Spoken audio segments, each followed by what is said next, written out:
Tu écoutes les chroniques de Nadia B, le podcast qui t'aide à revenir à toi, à comprendre ce que tu traverses et à transformer tes blessures en force intérieure. Ici, on explore la guérison, l'énergie, l'humain et tout ce qui nous reconnecte au sens. Installe-toi, on y va. Alors aujourd'hui, on va parler de quelque chose qu'on entend souvent, mais qu'on comprend rarement, vraiment. Ce sont les blocages énergétiques. Alors on les ressent parfois comme une lourdeur, une fatigue ou une tension dans le corps, ou encore un nœud dans la gorge par exemple.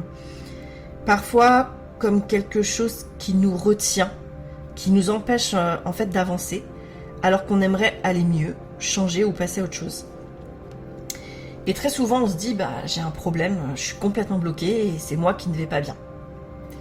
Mais en fait en réalité, le blocage déjà il n'est pas contre toi. Ça, c'est important de le comprendre. C'est pas un échec, mais c'est un message. Alors, qu'est-ce qu'un blocage énergétique ? Un blocage énergétique, déjà, c'est pas quelque chose de mystique ou de bizarre. Hein. C'est tout simplement une énergie, une émotion ou un vécu qui n'a pas pu circuler ou s'exprimer ou se digérer. Donc, ton corps, ton cœur, ton système intérieur ont fait ce qu'ils ont pu, en fait, au moment où l'événement a eu lieu. Et quand c'était trop dur, trop rapide, trop douloureux et trop intense, l'énergie s'est figée. Et en fait, elle s'est stockée quelque part. Donc c'est pas pour te punir, hein, mais en fait c'est pour te protéger. Et on peut dire qu'un blocage, c'est un arrêt momentané du mouvement intérieur.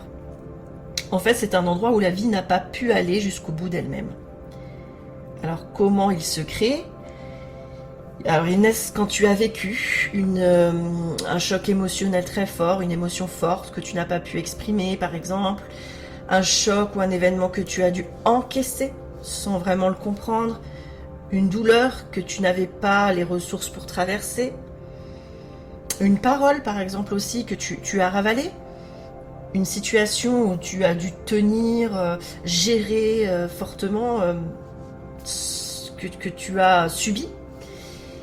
Et comme on nous apprend rarement à laisser circuler nos émotions et qu'on nous laisse rarement aussi pleurer, qu'est-ce qu'on fait ? On les garde. On les contient et on les range. Mais en fait, ce qu'on garde à l'intérieur, ça devient un blocage énergétique. Alors c'est important de comprendre que le blocage énergétique, c'est pas mental, c'est pas rationnel, mais ce n'est pas volontaire non plus. Hein. C'est le corps qui dit « je n'ai pas pu vivre ça ». C'était trop dur, c'était trop lourd, alors je le garde en attendant d'aller mieux. Alors comment ça se manifeste ? Un blocage, ça peut apparaître tout simplement dans le corps. Ça peut être le ventre serré, une gorge nouée, une tension, un cœur lourd, mais ça peut être aussi des maladies chroniques, des douleurs dans le corps.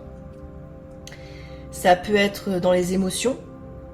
Alors on va parler peut-être d'hypersensibilité ou au contraire une absence de ressenti. Dans la vie de tous les jours, des répétitions de schémas, de la stagnation, de l'autosabotage, des confusions ou des freins qu'on se met à soi-même. Et puis dans l'énergie, donc là ça va être plutôt la fatigue, le brouillard, une perte d'élan et une sensation sinon d'être éteint. Alors il faut savoir que c'est pas parce que tu es faible que tu as ces blocages, ni parce que tu manques de volonté, parce que beaucoup de personnes ont des blocages énergétiques, hein. Mais c'est parce qu'il y a une partie de toi en fait qui appelle tout doucement et qui dit « Hello, regarde-moi, reconnais-moi, je suis prête à être libérée ». En fait, un blocage, ça dit pas que tu es cassé, ça dit juste que quelque chose en toi a été trop lourd pour être porté seul. Et je dirais que c'est pas une barrière en fait, c'est une porte fermée, mais qui attend d'être ouverte. Donc, quand tu seras prêt, quand tu seras entouré, ou quand tu choisiras de ne plus avancer contre toi-même en fait. Et puis c'est important de comprendre qu'on ne force jamais un blocage, surtout pas, mais en fait on l'écoute. Et quand on l'écoute, il se transforme. Alors aujourd'hui, je vais te laisser avec une question simple mais puissante. Qu'est-ce qui résiste encore en toi ? Et si cette résistance n'était pas une faiblesse, mais en fait une partie de toi qui attend d'être entendue ? Qu'est-ce que tu en penses ? Alors, observe, juste observe, sans jugement, et avec douceur surtout. Parce que un blocage, ça ne demande pas qu'on le combatte, ça demande qu'on l'entende. Et sur ces mots, dans le prochain épisode, on passera de la compréhension à la transformation.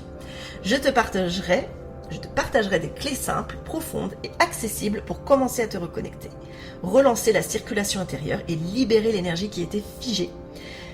Parce qu'on ne reste pas bloqué toute une vie, et bien heureusement. Donc on peut toujours revenir à soi, et je vais te montrer comment. Merci en tout cas d'avoir été là. En attendant le prochain épisode, prends soin de toi. Et n'oublie jamais, jamais, rien en toi n'est contre toi.